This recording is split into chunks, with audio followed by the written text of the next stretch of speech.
Welcome to our ongoing class about Sheva Mitzvot HaShem, the 7 universal Noahide commandments for all of mankind. Class number 5. We are studying from the original Hebrew, volume 1 of Sefer Sheva Mitzvot HaShem, the 7 Noahide commandments. We are up to page 34 in the Preface, the section which is Daled, number 4. Until now, in the previous class, we explained the Rambam, Maimonides' opinion, with regards to influencing or coercing, or if you will, forcing, that the Jewish people have an obligation to see to it, to get all the non-Jews that they possibly can to keep the 7 Noahide commandments. And if one doesn't accept this, so then he's put to death. And we went into some detail last week with regards to the source of the Rambam and who exactly would be put to death for simply not accepting them and who wouldn't, and so forth. Now, last week we learned that not all of the Rishonim, not all of the colleagues of the Rambam agree with him. So the section we're up to now is titled Das HaRavad Ushar Rishonim Bedin Lachayv. The opinion of the Ravad, which is the main critic of the Rambam, and the other Rishonim, the other early codifiers, what they hold when it comes to this legal state of lakuf, of getting the non-Jewish world to keep their 7 mitzvahs. Harayvid, so we're in the middle of page 34. Harayvid lo hisi klum al divrei harambam bilchas malachim seif perek ches. The Ravad has absolutely no critique on the words of the Rambam of Maimonides in the Laws of Kings, end of chapter 8, which is where the Rambam really goes into and introduces the 7 commandments.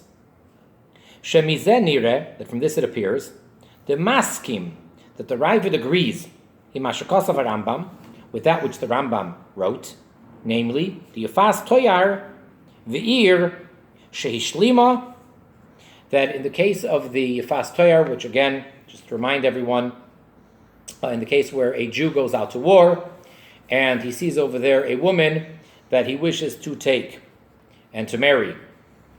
So all the details of whether he's allowed to, how he's allowed to rather, and all of that. So basically it comes to a point when he brings her back home to the land of Israel, she has a choice, either to convert and become Jewish, or to accept upon herself the 7 Noahide commandments, which of course then he can't marry her because she wouldn't be Jewish, to accept upon herself to keep the 7 Noahide commandments, and then she can go home in peace. If, however, she refuses to accept the 7 Noahide commandments, the Rambam says she's to be put to death. Because here's an individual, here's a human being, here's a non-Jewish person that this Jew has under his control. He took her as a captive. And now we're giving her a choice between the 613 and becoming Jewish, or accepting formally to keep the 7, which she may be doing anyway, but probably not. She's probably coming from an idolatrous nation and family, etc. So that's the choice she has.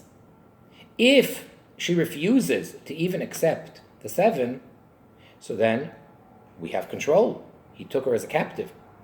He's to kill her. That's briefly the case of the Yafas Toyar. And the Ir is a city where we're talking about waging a war which is an optional war as opposed to the obligatory war. It's not a milchemes mitzvah, such as conquering the actual land of Israel from the 7 Canaanite nations, but rather the king, the Jewish people decide we want to expand our borders or we want to take over a different country. So there's rules of war. And the Rambam delineates all of these details in his final laws of wars. So the first thing is, the Jewish people have to send a message of peace. We're ready to make peace with you. This is what the Jewish nation is sending to this particular non-Jewish nation. You must accept upon yourself our sovereignty to pay taxes and to keep the 7 Noahide commandments. If the city refuses to accept upon themselves to keep the 7 Noahide commandments, then we move in and we are supposed to kill those people, kill out that nation. That is the way that we learned last week that the Rambam explains it. So those perhaps seemingly harsh or extreme words, or the law being so harsh, which the Rambam stated, the Ravad had nothing to say about it, no critique. So again, when the Rambam says they did not want to leave their idolatry, and they did not want to accept upon themselves the 7 Noahide commandments, we killed them. They are put to death. Now, the fact that the Ravad said nothing, automatically, according to the rules of how we study Rambam with Ravad's commentary and critique, means that the Ravad agrees with the Rambam. There are later sources and books that have been written from very, very great, brilliant Jewish scholars, and they have come to understand and they figured out how the Rambam is to be studied, and they tell us all sorts of rules of what we can derive or deduce or understand from the Rambam, what he says, aside for the explicit, what would be implicit, and how we can be sure and certain that we're doing the right thing. One of the, let's call it a golden rule, one of the rules is that if the Rambam says something, he gives a ruling, and the Ravad says nothing, does not disagree, that means that he agrees with the Rambam. We automatically know that throughout the entire Mishnah Torah of the Rambam, all 14 books, all some 1,000 chapters, that's the rule from beginning to end. If the Ravad disagrees, he speaks up. V'chein, likewise, Maskim, the Ravad also agrees, l'masha kosav, to that which the Rambam wrote, Tziva Moshe Rabbeinu mipi agvura, that Moses, our teacher, commanded from God, lachayf es kol ba'ei ha'olam, to compel all of the people of the world, l'kabel Sheva Mitzvot, to accept the 7 commandments. V'im lo yekablu yehargu, and if they don't accept them, they shall be killed. And again, there, the Ravad says nothing. Therefore, he must agree with the Rambam. Seems simple. Fine. The Rambam makes a ruling, and it may seem harsh, but he's got the Ravad who agrees with him. All right? Doesn't mean that they're the only 2 opinions, the Rambam and the Ravad, but surely the Ravad seems to be supporting the Rambam by remaining silent. But here's the problem. However, this is difficult. Sheharei, b'din milchemes harashus, hilches melachim perek vav. If you go a little bit earlier in these laws of kings that we're dealing with, in chapter 6, where the Rambam is speaking about the optional war that we mentioned, choylek harayvid al harambam. The Ravad disagrees with the Rambam there. Disavar ein mashlimin im shum uma hachikablu Sheva Mitzvot bnei Noach. The Rambam rules very clearly in chapter 6 that we, the Jewish nation, cannot make peace with any nation of the world until they accept upon themselves to keep the 7 universal Noahide laws. That's like the first thing.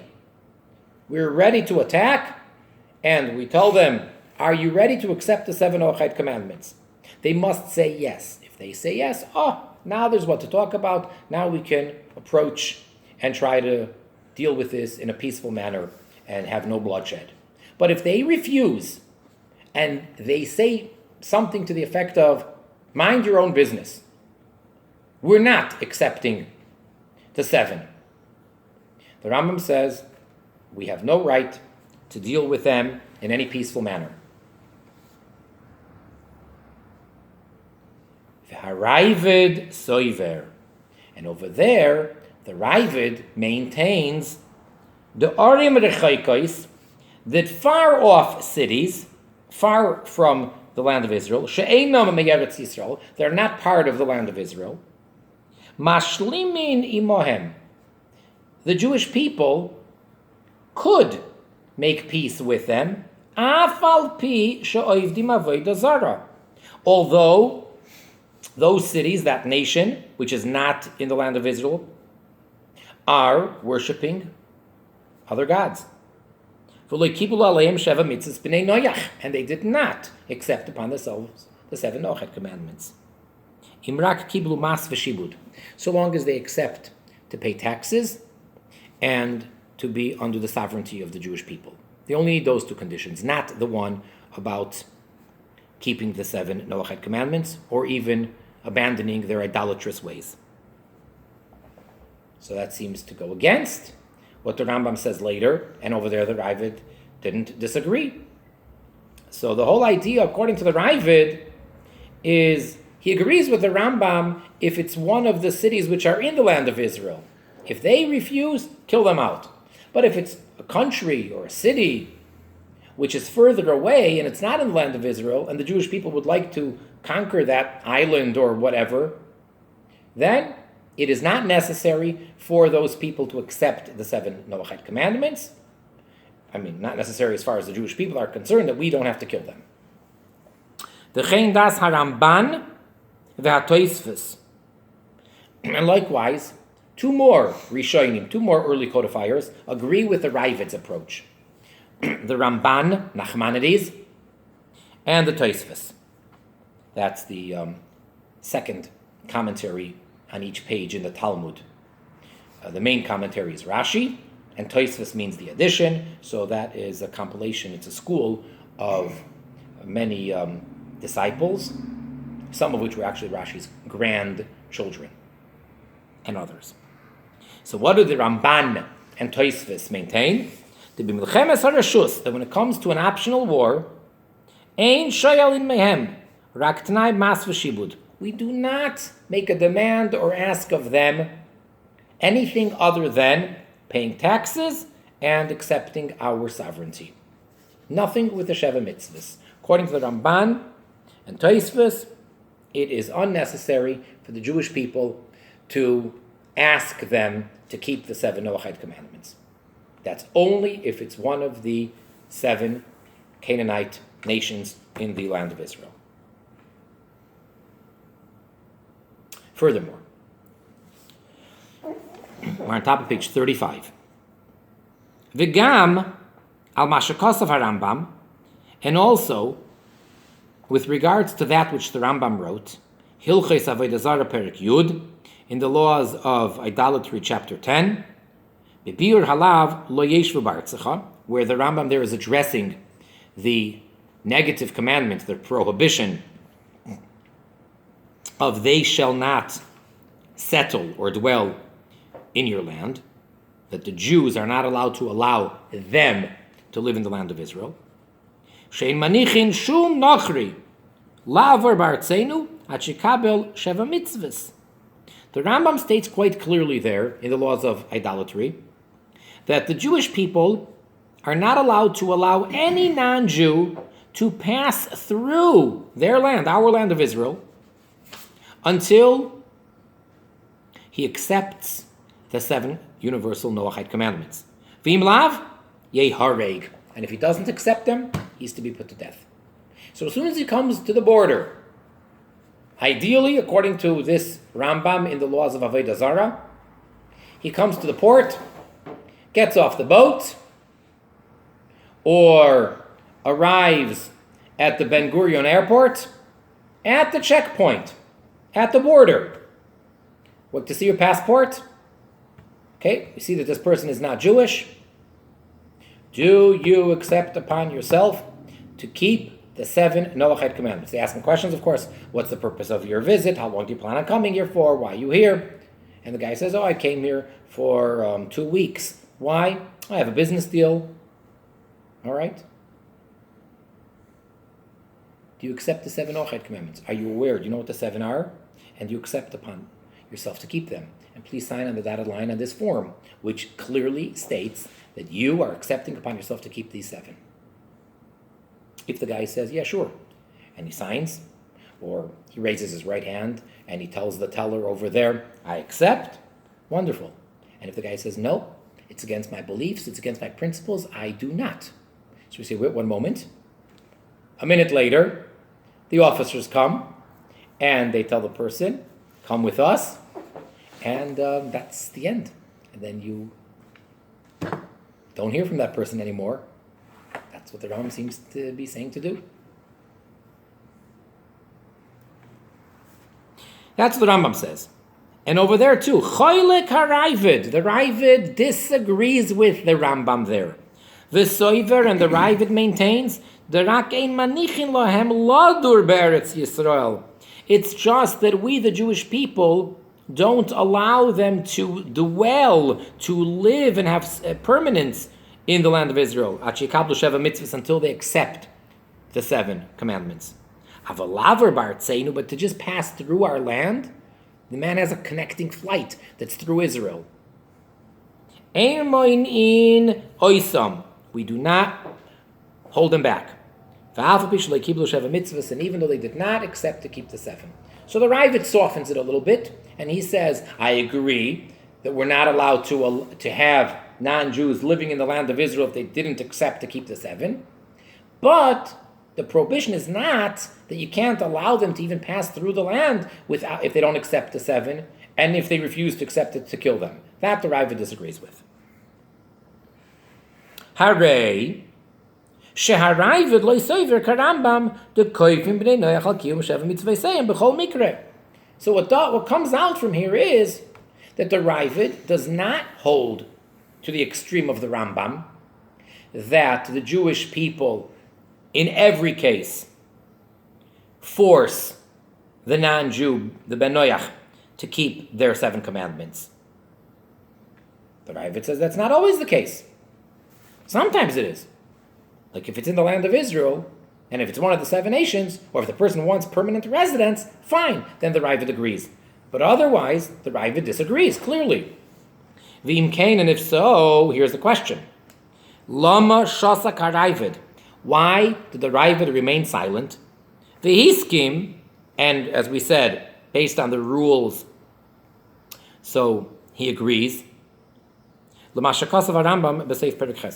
which the Rambam wrote at the end of chapter 8 in the Laws of Kings. Namely, that in the case of the Yafas Toyar woman and of the city that we want to conquer in a Milchemes Rishus, if they don't accept the 7, we kill them. And the Ravad did not disagree there. But apparently he does disagree. So why did he keep quiet there? Now, the obvious answer that one would probably think of is what he's about to address now and saying he can't say the obvious. And let's read it inside. Ve'ein loymar, and one cannot say the samach harayvid al mashekvar gilo daitoi bereish perek vav. The Ravad is relying on that which he already revealed his opinion in chapter 6 in the Laws of Kings.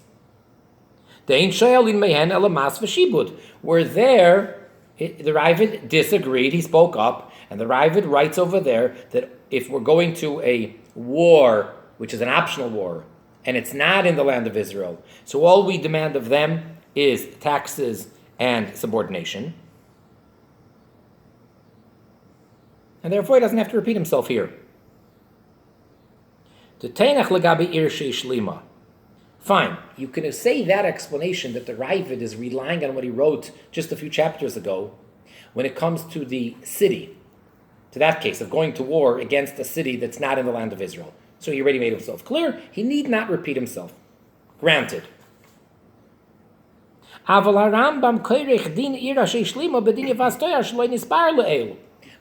is, here in chapter 8, the Rambam bunches together this case of going out for an optional war to a city not near the land of Israel proper, together with the Yefas Toyar case, the woman that the soldier takes back from war. He puts them together and says it's the same thing.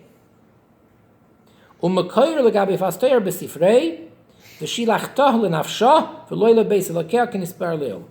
the source for the Rambam, what is his source to say that if the woman does not accept at least to keep the 7, she's immediately put to death, is from a Talmudic source called the Sifrei, on that verse in Deuteronomy, where it says there that if she doesn't want, so send her free, linafsha, for her life. Let her live. So from that we say, let her go to her soul, to her life, but not to her idolatrous home. That's the source of the Rambam, as we explained in last class. V'im kain, if so, so here the Ravad should speak up and say, this is the first time the Rambam ever speaks about Yefas Toyar, the case of the woman at war.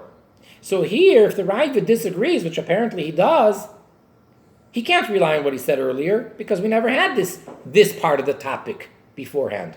So the Ravad should surely speak up and say, I disagree, and even if she does not accept upon herself to keep the 7, you don't kill her.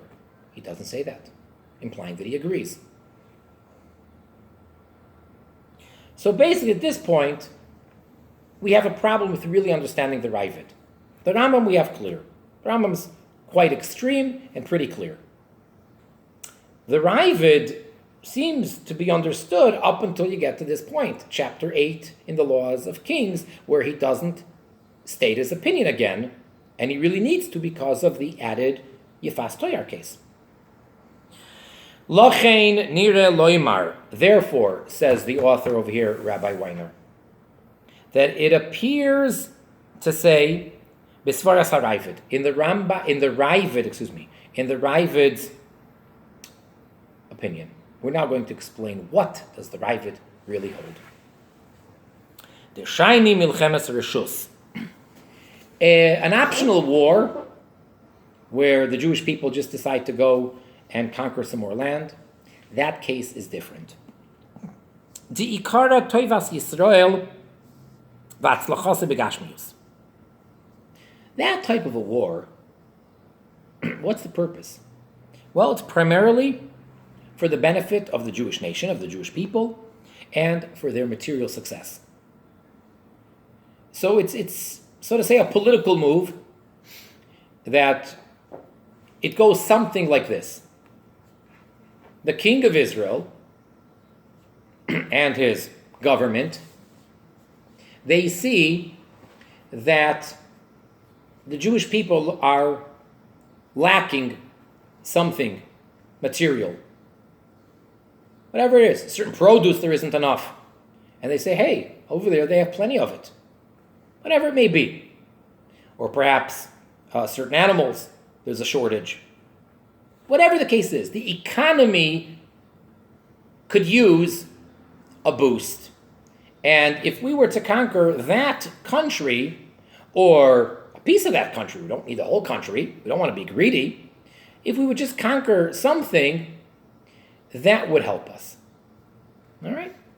That is the calculation that a proper king makes. We're not doing it in order to be cruel. We're not bloodthirsty. We would like not to kill them at all. If they would willingly come and give it to us on a silver platter and say, come, we surrender, we're yours. But that would be more or less the scenario of what leads up to Milchemes Reshus, an optional war. So it's being done for the benefit of the Jewish nation, of the land of Israel, for their material benefit.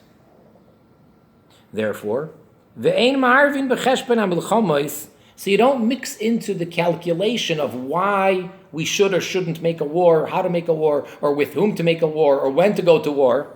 Es hashlotas ha'emuna. Don't mix into that the religious aspect and element of pushing our faith, bakel, in God Almighty, v'kiyu mitzvaysav, and in the fulfillment of His commandments, v'akiras avodah zara, and in the uprooting of idolatry. Prat lemilchemes Eretz Yisrael. The exception is, of course, if it's a war in the land of Israel. To conquer the land of Israel proper, then it's also a religious war, so to say. God commands us to take over this land from the Canaanites. He promised it to Abraham way back. And Joshua brings us into the land, and we are to conquer the land. And in every part of the promised land, there are to be Jews. And non-Jews can be there only under certain conditions. And a prime condition is no idolatry. No tolerance for idolatry. Uproot idolatry from your land. That's very different than living anywhere outside of Israel. A Jew is not allowed to have anything to do with avodah zarah whatsoever. Can't have a business partner. And even in today's world, it has many practical applications and ramifications for a Jew, a businessman. He has partnership. There's so many details. What do you do if it's a certain holiday, or an idolatrous holiday, depending on which country you live in, and what they celebrate and what they do? Many, many, many details. Fine? So a Jew has to distance himself from idolatry. No problem. Can't let into my home anything which has to do with idolatry. Got it. I can't go to such a place. Got it. And if my job is one where doesn't infringe, doesn't come close to any of that, fine. So I have my profession, I'm making an honest living, I'm minding my own business.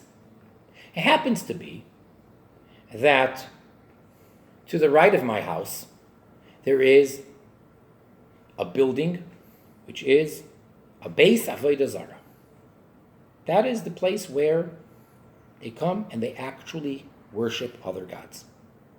And to the left of my house, there's another. Same religion, different religion, doesn't matter.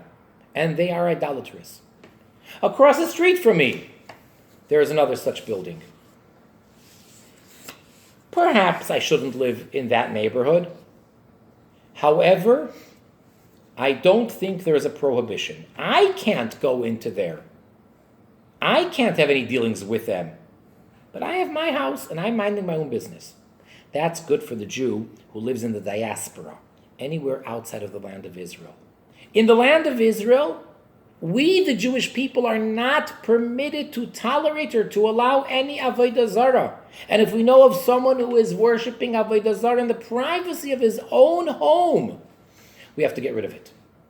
It's the land of Israel. It's the Holy Land. It's God's land. It's God's home. So he says these are the rules. All right. So other than conquering the land of Israel, which is called Milchemes Mitzvah, that's an obligatory war, any other war, which would be, of course, for economic or financial or material benefit for the Jewish people, we don't mix in religion. And therefore, we don't impose on the non-Jews anything to do with religion. Only two things, basically. Pay taxes and accept our government to be under our jurisdiction. That's all. Nothing to do with the 7 mitzvahs.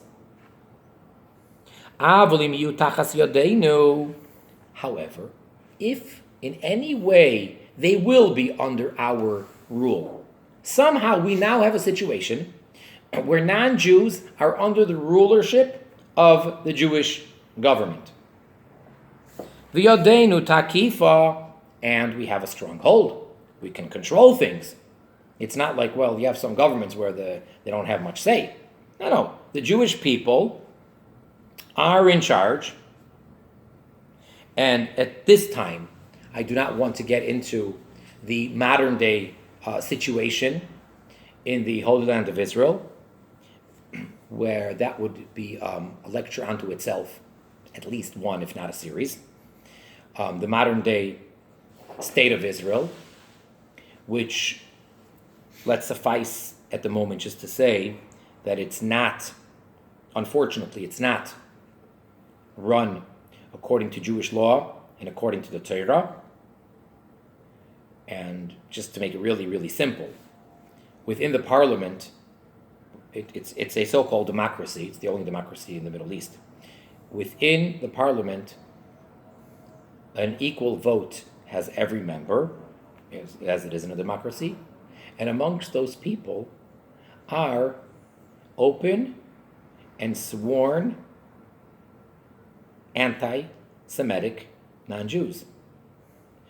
So if you think about that for a moment, that's the most ridiculous thing. That's not called having a Jewish government governing the land. Or is it? Let's not get into that, though. So if the non-Jews are under the Jewish rulership and the Jewish hand is strong, we have control, Noahide Laws.How, we then need to inform them that we are going to judge them with regards to the 7 commandments. And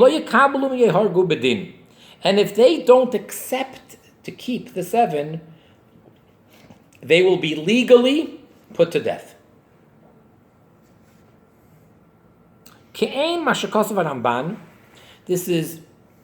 This approach that we're explaining in the Ravad is similar to what the Rambam, which we mentioned earlier, says, Dvarim Chaf Yud, in Deuteronomy, chapter 20, verse 10, his commentary to that verse, with regards to the 7 Canaanite nations, where the Ramban says that after we've conquered them, we now tell them, you have to keep the 7, if not, we kill you. Now getting back to the Ravad, this is the explanation that Rabbi Weiner is giving to is suggesting the way the Ravad learns. And if they're not under our hand, they're not under the Jewish control, we cannot judge them.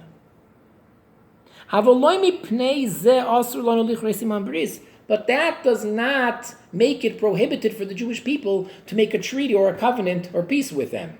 The Rambam would say, oh yes, you can't. He said, no way, it may not be. And the Ravad says, no, just because we can't force them to accept and keep the 7, that doesn't mean that we're not allowed to make peace with them. It's just in this part of the scene, in this detail, so to say, is where the Ravad disagrees with the Rambam. The Rambam in Kursin and Bishum Tnai, according to the Rambam, very clear, the Jewish people cannot make any treaty, any deals with any of the non-Jewish people under any condition until they clearly, categorically, unequivocally deny and denounce idolatry and accept the 7 commandments. That's clear. And the Ravad says, no, not necessarily.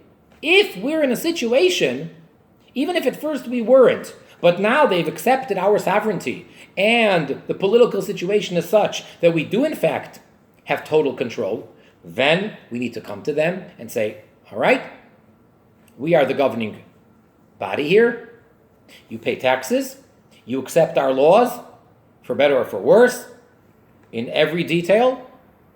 Well, we have 7 laws. They are God-given laws. You need to accept them. And if you don't, the penalty is death. That's how the Ravad would put it. However, if we don't have that ability, if that's not the political scene, no problem. It's not one of the 7 nations. It's not in the land of Israel. So then we can, therefore, make a treaty with them. And all they have to do is pay taxes and accept our laws outside of religion, our regular, business laws, financial laws, and things like that. V'chein muchach svaras harayved b'machlekasoi im harambam. And likewise, he's bringing another proof to support that this explanation that he just gave is actually true. We find likewise the opinion of the Ravad in his dispute with the Rambam, B'din Eved hanilkach me'anachrim, with regards to a slave, an Eved, that a Jew has received from the non-Jews. The Rambam Kosav, Hilchas Mila Perek Aleph. The Rambam wrote, again going all the way back towards the beginning of the Rambam, in the Laws of Circumcision, chapter 1. Eved Nochri, a non-Jewish slave, which is known as an Eved Knani. In the rabbinic literature, throughout the Talmud and then the Rambam and everywhere, that is the term for an Eved Knani. And as we've discussed in one of our previous classes, not to be confused that he needs to be a Knani, or for that matter, any one of the 7 nations. It's a term that we use for any Eved that's not Jewish. Even though Eved means slave, and there are in the Torah, there are 2 types of Eved, the Eved Ivri, the Jewish one, and the Eved Knani, the non-Jewish one. They are very different. Very different. So when we say Eved Knani, that means a non-Jew that is owned by a Jew as his slave. So, a non-Jewish slave, halakuach, which has been acquired by a Jew. He bought him. Shaloi kibel olav Sheva Mitzvot, and he didn't accept to keep the 7.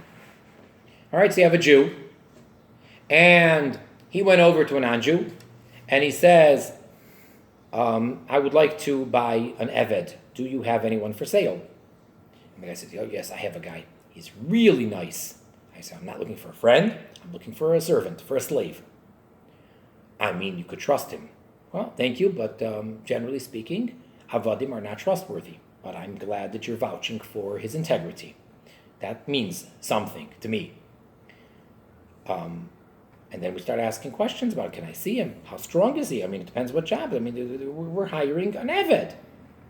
And I just want to say parenthetically, since, of American history, and many of you out there, I presume, if not most of you, are Americans, please do not confuse this with the African Americans or the blacks or the Negroes, whatever the proper political term is, that were slaves in the United States.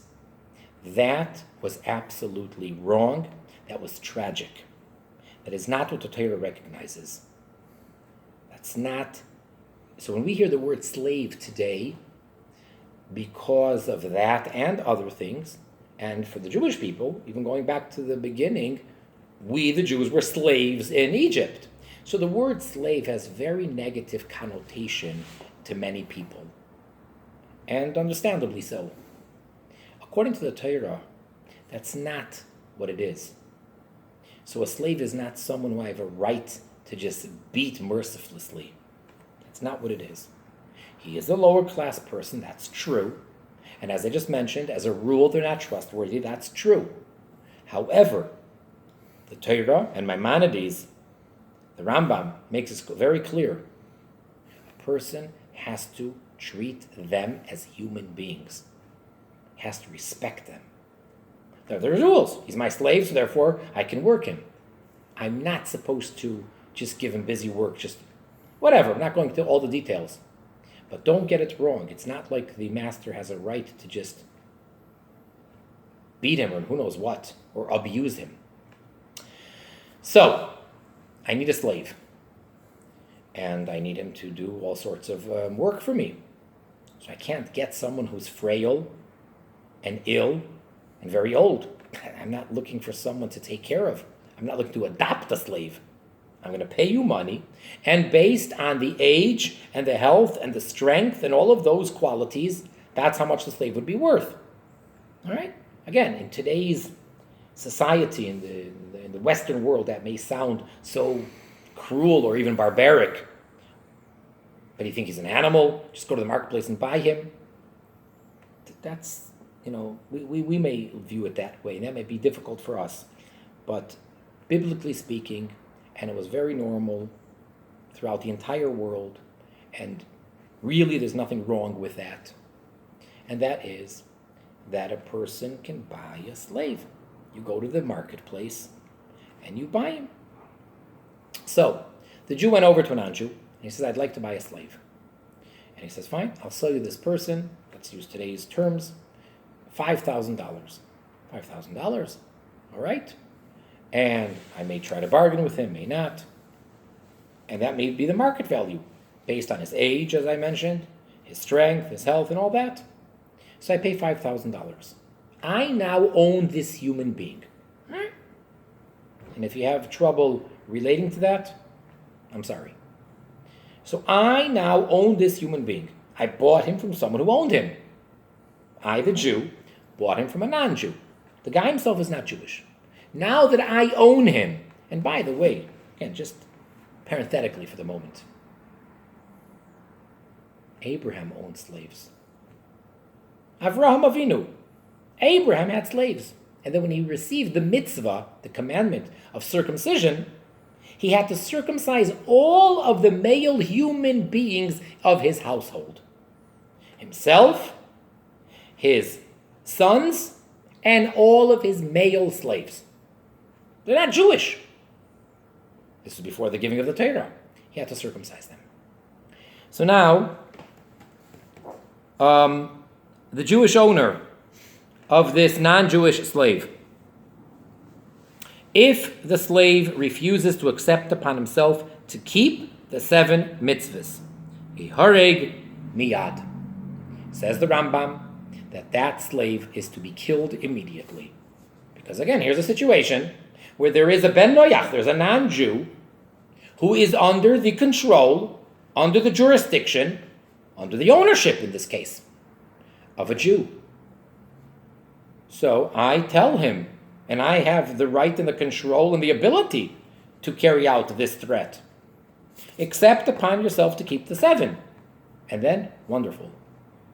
If not, I kill you. That's what the Rambam rules. The Hisig Olav Ravad, and over there in the laws of circumcision, the Ravad disagrees. The Omar and the Ravad said, and we quote, Yimacher miyad, ein lanu atal haragish. Sell him immediately, get rid of him. Not get rid of him in the sense of kill him, but do not own him any longer. Because we now have no right to kill anybody. So the Ravad says. So I disagree with that extreme approach of the Rambam. He wants to keep the 7 good. If he refuses to keep the 7, you can't keep him as a slave, but don't kill him. Set him free. That's one way for the Eved to go free, to refuse to accept the 7, according to the Ravad.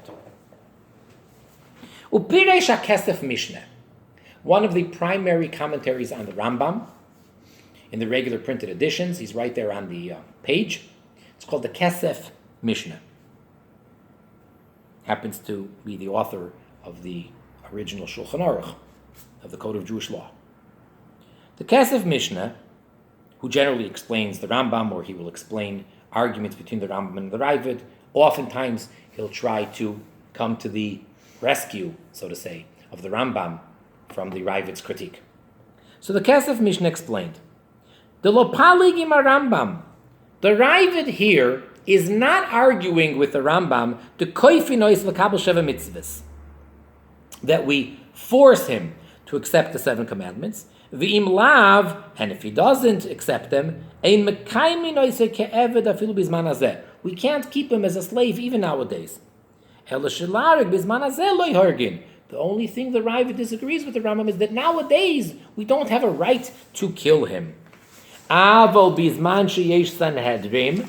However, says the Kesef Mishnah, in the Ravid's opinion, which the Ravad didn't say this, but this is the Kesef Mishnah reading into the Ravad, that he says the Ravad would agree that, however, in the times where we had the Jewish court, the proper court, all right, we had each major city had 23 members of their court, and then there was the higher court, and then a higher one yet, and then finally the Supreme Court, as we would call it, of the 71 members. And in the times of the Sanhedrin, there was capital punishment in the land of Israel. But once we don't have the Sanhedrin, which is the term, it's actually not even a Hebrew term, it's not a biblical term, it's not even Aramaic, but that is the rabbinic term for the Jewish court, Sanhedrin. And there's even a tractate called Sanhedrin, and in the Rambam, we even have the laws of Sanhedrin. So that became totally accepted, and that's a coined term for the real authoritative Jewish Beis Din, the court. So we don't have a Sanhedrin now. But when there was a Sanhedrin, Danim Din Nefashos, at that time we would judge capital cases. Then says the Kesef Mishnah that the Ravad would tell you, Hargin Eved Zeh, of course we kill this slave who is refusing to accept the 7, like the Rambam says. Im Yavrach Sheva Mitzvot HaShem, if he transgresses the 7, his 7 commandments. Kedin Kol Ben Noyach, like any other Ben Noyach who transgresses, that we are able to control. He's in the land of Israel, we have a Sanhedrin, and he's transgressing, we'll take him to the Beis Din, take him to court. It's a capital offense. So if we can have proper testimony and all that, then he will be put to death like anyone else who would be put to death for whatever transgression would be a capital offense. Havalakule alma, but according to everyone, Rambam, Ravad, anyone, asr lekayim eved shaloi kibel olav sheva mitzvahs. It is forbidden to keep such an eved who's refusing to keep the 7. So the only difference, it's in a sense, it's a very small point. Obviously, from the eved's perspective, it's a very major point. It's life and death. But in the bigger picture, as far as the opinions are concerned, this is a small difference between the Ravad and the Rambam, the way that the Kesef Mishnah explains it. They both agree that a Jew may not own a non-Jewish slave that is transgressing or refusing to accept the 7 Noahide commandments. Rambam says, at any given time, if you're able to, just kill him. Ravad says, whoa, no. If you're able to legally bring him to the court and they will put him to death, yes. Otherwise, we don't kill people nowadays, but you can't keep him as a slave. So, let him go.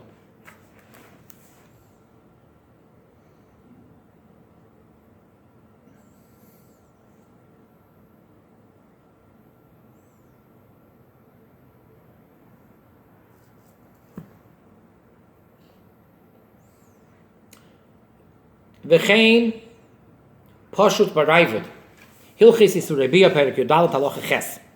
And so it's also very simple and straightforward, the opinion of the Ravad in the laws of forbidden relations, chapter 14, law 8. The Lopalig Ima Rambam, that over there he is not disagreeing with the Rambam. Ella imekablin eved toishav v'ger toishav bizman hazeh. The only argument there is, do we accept an eved toishav, an alien resident slave, or a ger toishav, which would be someone who's not an eved, but he wants to have permanent residence in the land of Israel, and he accepts upon himself to keep the 7, and then the Jewish people have all sorts of obligations towards him to support him and all that. So the Rambam says that we, the Jewish people, cannot accept a ger toishav or an evet toishav when we don't have the yovel, the Jubilee year. And the Ravad disagrees. But the Ravad agrees that anyone who's not accepting the 7, we may not allow that person to live amongst us in the land of Israel. And therefore, back to the laws of circumcision, the Rambam writes, sell him immediately. No, you don't have to suffer financial loss. You paid $5,000 for this fellow, and he's not accepting to keep the 7. So don't kill him like the Rambam says. But you don't just let him go free.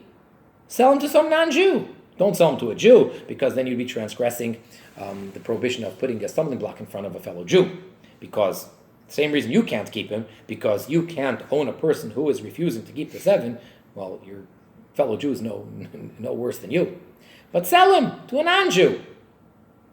Say you spent $5,000 on this guy, and look, he's worth $5,000, but I can't keep him because he's refusing to keep the 7, so for religious reasons. So you want to buy him. All right? So even though the Ravad disagrees with the Rambam with regards to Ger Toishav, and the Ravad maintains that we could have Ger Toishav, even when there is no Jubilee year, but he agrees you cannot allow someone to live in the land of Israel if they're not going to keep the 7.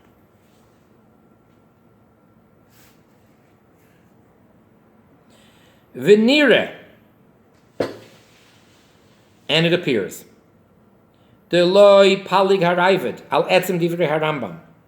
This is the conclusion that he wants to come to at this point, Rabbi Weiner, that it appears that the Ravad does not disagree with the essence, law, ruling of the Rambam, and namely, and again we're going to quote now from the Laws of Kings, where the Ravad didn't say anything, he didn't critique. What did the Rambam write? Tziva Moshe Rabbeinu mipi hagvura. Moses, our teacher, has commanded from Hashem, from God,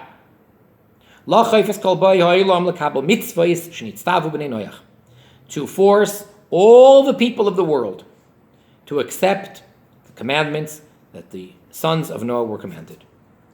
Doesn't disagree with that. The Ravad agrees that the Jew has to force everybody to keep them. But what the Ravad disagrees with the Rambam is in details. Kigoin, for example, how do you categorize an optional war? What exactly is the deal there, like we explained? Or how does he explain the mitzvah that they cannot settle in your land? Rambam says, anybody who wants to just merely go through the land, stop him at the border, you accept the 7 or not? Yes, good. No, kill him. And the Ravad says, no, that's not what it means. Or how do you compel them? At gunpoint? The Rambam seems to be pretty harsh. Yes. And the Ravad would say, no, not necessarily. The kayetze bazeh and the like.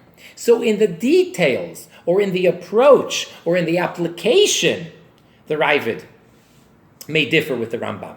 But in the general idea, the Ravad is right there, same page as the Rambam, same ruling.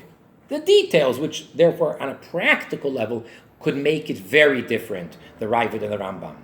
But in essence, the Ravad agrees that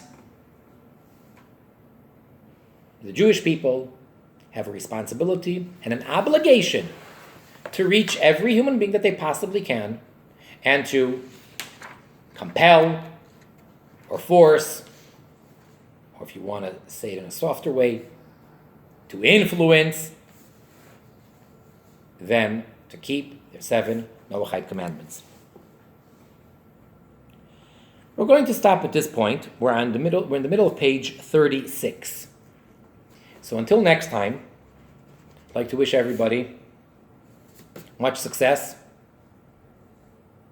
in studying and primarily in keeping, as well as promoting and influencing others to observe the 7 Noahide commandments that are God-given through Moses, and let us all do our share and our part in preparing the world for the ultimate, which is, of course, the total and complete revelation of our righteous Mashiach now.